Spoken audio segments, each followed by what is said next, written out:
They said a daughter is a blessing. But in our home, being a daughter meant sacrifice. And being the second daughter, it meant you were already too much. My name is Rania. I'm 24 years old, the youngest of two sisters, born into a home where obedience was expected and appreciation was rare, where the loudest voice won and silence was seen as weakness. My elder sister Zara was bold, charming, and the apple of my parents' eyes. She could do no wrong.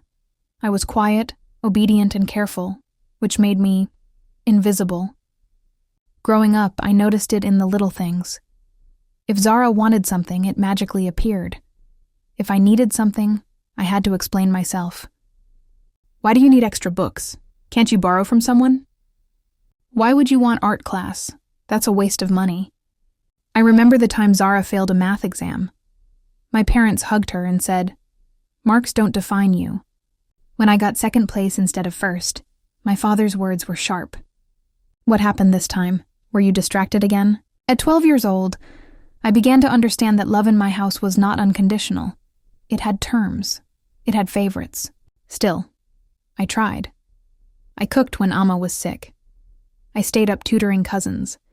I kept my head down, waiting, foolishly, for a kind word, a pat on the head, maybe even a, "We're proud of you." But silence was all I received, until the silence turned into betrayal. I was 24 when the storm began. A proposal came for Zara, a wealthy, educated man named Samir from a family abroad. My parents were thrilled. The preparations began immediately. Shopping, new furniture, gold jewelry, custom lehengas. I helped through it all, ironing clothes, handling guests, organizing events. Zara barely lifted a finger. 1 week before the engagement, I was sitting at the dining table when I overheard my parents whispering in the next room. "He's seen both girls," my mother said quietly. "He asked if the younger one was available if things didn't work with Zara." There was a pause. "He noticed Rania?" My father's tone was surprised, maybe even disappointed. He said she looked calm, more dignified. Then silence, then laughter. "Too bad. That one wouldn't even know how to flirt with a man, let alone handle his lifestyle." I sat frozen. I felt sick. Not because I was rejected, but because I was talked about like I was an object someone almost chose. 3 weeks later, the engagement was called off. Zara didn't want to move abroad. She said it didn't feel right. I went to my room, closed the door, and cried for a man I'd never even spoken to. Not because I loved him, but because I was tired of always being second. Months passed. Life returned to normal, or so I thought. Then one morning, I came home from work and found the house unusually quiet. My mother sat with her phone in hand, pale and angry. "What's wrong?" I asked. She didn't answer. My father came out of the room with a stack of papers. He handed them to me. Legal documents, property transfers, bank papers, a resignation letter, with my name forged. "What is this?" He looked at me coldly. "We needed your name off the business documents. For your sister." "You forged my signature?" My mother spoke finally. "She's starting a salon. She needs the space, the money. We thought you wouldn't mind. You never use your salary anyway." My hands shook. "You stole from me. We're your parents," my father barked. "Everything we have is yours, and everything you have is ours." In that moment, I realized I had never been a daughter. I had been a resource. And now that they had drained me, I was no longer needed. I stared at them, my hands trembling, my breath stuck somewhere between fury and disbelief. "You forged my signature?" I said again, this time slower, colder. My mother folded her arms. "We thought you'd overreact, like you always do." "Overreact?" I repeated, laughing bitterly. "You stole from me, my savings, my legal rights, and you lied." My father didn't flinch. "It's not like you had plans. You're not getting married. You don't have expenses." There it was again, the underlying truth. In their eyes, I had no life, no needs, no future, just a role. To support Zara, to be the quiet pillar holding up a home that never made space for me. "I'm done," I said quietly. My mother raised an eyebrow. "Done with what?" "With all of this," I said, standing. "With being used, with staying silent. with this family. "You're being dramatic," my father snapped. "Don't make this bigger than it is." "You already did that the day you decided I didn't deserve respect." I went into my room, locked the door, and cried. Not because I was sad, but because I was finally feeling something real. Anger, resolve, freedom. I packed a small bag. Essentials. My certificates, ID cards, some cash. I transferred whatever little was left in my salary account to a friend's mobile banking app, just in case. Before dawn I left. No goodbye, no letter, nothing. They didn't deserve explanations. A new city, a new beginning. I took the early train to a city 5 hours away. I had a college friend, Nita, who worked at a local women's NGO.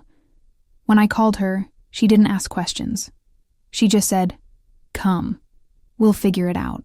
She was waiting for me at the station, warm tea in one hand and a smile on her face. "Welcome to freedom," she said softly. For the first few nights, I slept on her floor. She shared her food, helped me get a new SIM card, and even introduced me to her supervisor. Within 2 weeks, I had a temporary job, part-time admin work at the NGO. It didn't pay much, but it paid enough. Enough to buy my own food, enough to pay a small rent when I found a shared room. I was free and terrified, but mostly free. The cost of cutting ties. I didn't hear from my family for nearly 2 months. No calls, no messages. I imagined they were furious, embarrassed, perhaps even relieved. Then one day, a message came from an unknown number. "Hope you're proud. Zara's salon failed. We're in debt. Maybe now you'll come home and fix it." No greeting, no apology, just expectations. I didn't reply. Then came another. "You're still our daughter. You owe us. Your name is still tied to some of the loans." Still no apology. Still no accountability. They weren't reaching out because they missed me. They were reaching out because they needed me. Again, finding purpose. Life wasn't easy. I shared a room with 2 other girls, both working-class women with harder stories than mine. One had escaped an abusive marriage. The other was supporting a disabled child. We cooked together, took turns cleaning. Sometimes we sat on the floor at night, swapping stories, laughing, crying. It was the first time in my life I felt seen. At the NGO, I worked hard. My supervisor noticed. She offered to train me in case management. Soon, I was helping women file legal complaints, write resumes, find shelters. One day, I was helping a young girl named Ariba. She had been forced to marry at 17, divorced at 18, and now had nowhere to go. She stared at me, broken, hopeless. I saw myself in her. "You don't have to go back," I told her. "You're allowed to start over." Her eyes filled with tears. "How?" I took her hand. The same way I did. One step at a time. In that moment, I realized something powerful. I wasn't just healing. I was becoming the person I had always needed, the unexpected twist. 6 months after I left home, I got an official letter. My parents had used my forged signature to take out a large personal loan in my name, and now the bank was after me. I stared at the notice in disbelief. My stomach twisted. My legs went numb. They hadn't just betrayed me.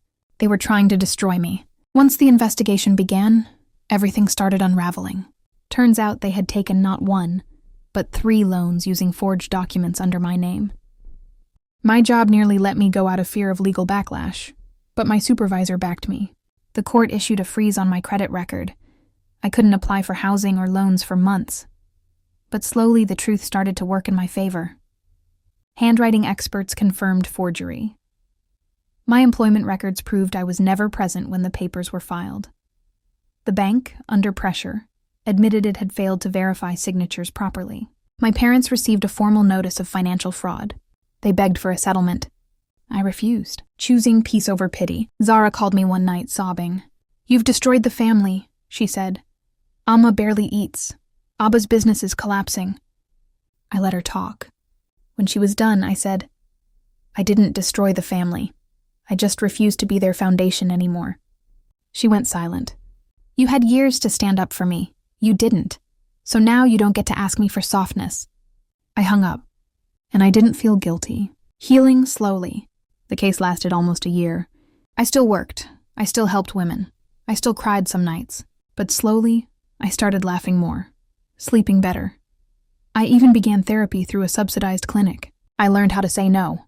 I learned how to recognize manipulation, how to draw boundaries, how to protect my inner peace like my life depended on it. Because it did. My parents lost their business. The community turned against them, not because I made them, but because truth has a way of spreading when you stop hiding it. And me? I built a new life from scratch.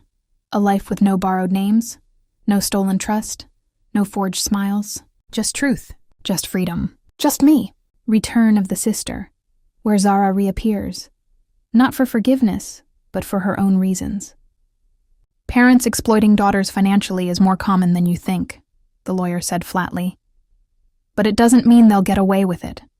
We filed a complaint, attached copies of my real signature, requested bank surveillance footage. The process was slow, exhausting, humiliating. But I didn't stop, because this time I wasn't protecting them. I was protecting myself, facing them again. 3 weeks later, the police summoned my parents for questioning. I wasn't required to be present, but I went. Not for revenge, for closure. They walked in as if nothing had happened. My mother avoided my eyes. My father looked straight through me. Zara wasn't there. When the officer presented the documents and asked for an explanation, my father shrugged. I couldn't believe it. My mother added coldly, "She's always been dramatic. She left home over nothing." I almost laughed. Over nothing. My entire life reduced to an inconvenience. The officer turned to me. "Do you wish to proceed?" I looked at them. The people who raised me, fed me, clothed me, and yet somehow still managed to make me feel like I didn't deserve to exist. I nodded. Yes, the fight back. I sat on the edge of my bed with the letter in my hand, the words swimming in and out of focus. Total outstanding, $470 on USD, registered under Rania, co-signed documents attached.